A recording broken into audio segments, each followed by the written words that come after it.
नामवर सहाफ़ी, तज्ज़िया निगार और anchor person Hamid Mir ने इंकशाफ किया है कि 2018 के इंतखाबात में मुक़्तदर हल्के किसी भी सूरत इमरान खान को इक़्तिदार देने के हक में नहीं थे। अगरचे जनरल शुजा पाशा ने 2011 से काम शुरू किया था और तहरीकी इंसाफ की खूब तशहीर हो रही थी, लेकिन ये सब फरेब था।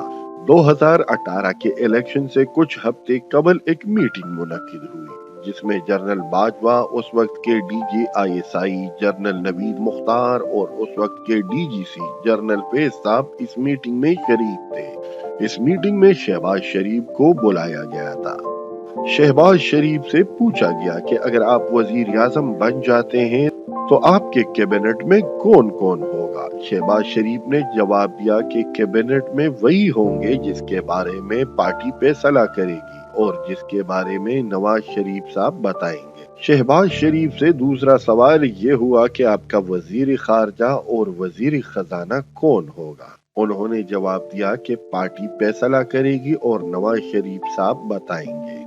शहबाज शरीफ से तीसरा सवाल ये हुआ कि अगर हम आपको बताएं कि आपने हर काम में नवाज शरीफ से नहीं पूछना तो ये कैसा रहेगा।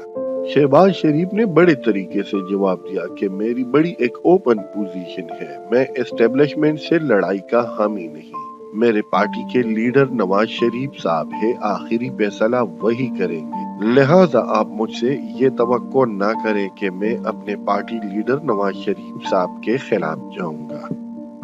हामिद मीर कहते हैं कि एक तवील मीटिंग हुई, बहुत लंबी गुफ्तगू के बाद शहबाज शरीफ अपनी जिद पे अड़े रहे और मीटिंग के शुरका को साफ साफ कह दिया कि अगरचे आप मुझे वजीर आजम बनाएंगे जिसके लिए मुझे अपने भाई को छोड़ना पड़े, ये मुझे हरगिज मंजूर नहीं। इसके कुछ अरसा बाद 2018 के इलेक्शन हुए। इलेक्शन में क्या हुआ वो सब कुछ आपके सामने है।